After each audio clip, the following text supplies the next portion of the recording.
La programmation neurolinguistique, c'est un outil de communication à la base. Donc, si on doit revenir un peu sur les origines, c'est né dans les années 70 aux États-Unis, en Californie. Et donc, c'est un mathématicien et un linguiste qui ont observé globalement les excellences de l'époque. Donc, ça pouvait être dans le champ de l'application de la thérapie, de la communication, de l'entreprise aussi, de l'éducation. Et ils ont observé comment certaines personnes, au travers de leurs méthodes, de leurs programmes, de leurs théories, arrivaient à obtenir des résultats excellents. Et ils se sont dit, et ça c'est un des grands principes de la PNL, c'est de se dire à partir du moment où il y a une personne qui a la possibilité d'acquérir une bonne ressource, alors tout le monde a la possibilité d'acquérir cette même ressource et donc de mettre en application quelque chose pour atteindre le même résultat. Donc, ils sont partis de ce constat et ils ont modélisé. Donc, c'est pour ça qu'on dit souvent que la PNL, c'est une modélisation de l'excellence, c'est-à-dire que ce n'est pas une théorie. On va venir véritablement observer, comprendre. La grande question de la PNL, c'est comment. Comment je fais ce que je fais quand je fais ce que je fais. Voilà, c'est vraiment la grande question de la PNL et qui revient beaucoup aussi dans le questionnement quand on travaille en séance, c'est comment. On n'est pas sur le pourquoi en PNL, on est vraiment sur le comment.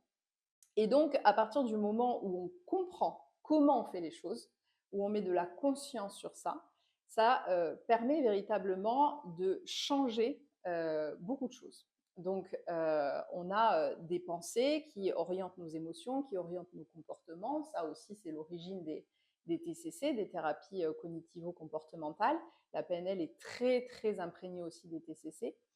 Et du coup, c'est vraiment se dire, OK, cet outil va me permettre d'aller dans la compréhension de quelque chose, dans la mise en évidence, dans la conscientisation et ensuite d'avancer vers un changement.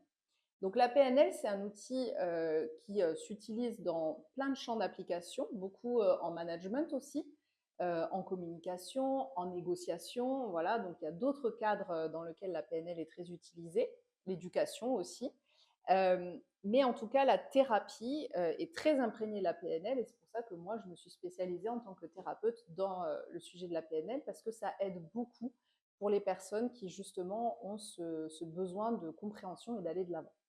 D'accord, donc Voilà. est-ce qu'on peut espérer par exemple une reprogrammation mentale Oui, c'est un peu. Alors, ça, c'est le, c'est le principe, en tout cas, de l'époque de Bandler et Grinder, qui sont les pères fondateurs de la PNL. C'était vraiment. Voilà, c'est encore une fois un mathématicien et un linguiste. Et donc, il y a quand même cet aspect de dire bon, bah voilà, comme le cerveau fonctionnerait comme un ordinateur, bah, on peut se dire qu'effectivement, quand on a programmé certaines choses d'une certaine façon, et ben, tout ce qui a été programmé peut être déprogrammé pour être reprogrammé. Donc ça, c'était un peu le postulat de l'époque. Bon, aujourd'hui, on voit qu'il y a quelques nuances sur ce sujet parce qu'il y a eu des évolutions. Hein. La PNL date des années 70, donc il y a eu quand même des évolutions là-dessus.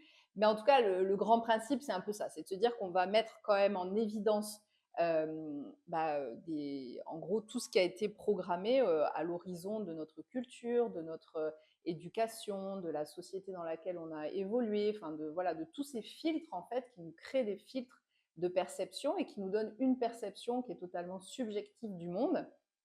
Et tout le travail avec la PNL, ça va être de mettre en évidence justement nos fonctionnements conscients et inconscients et de venir progressivement peut-être venir changer ou en tout cas ajuster certains de ces filtres pour que notre quotidien, quand on rencontre un problème dans notre vie, qu'elle soit personnelle ou professionnelle, nous permette justement d'avoir un peu plus d'agilité, de fluidité dans ce qu'on entreprend, donc soit au niveau de nos pensées, nos émotions ou nos comportements.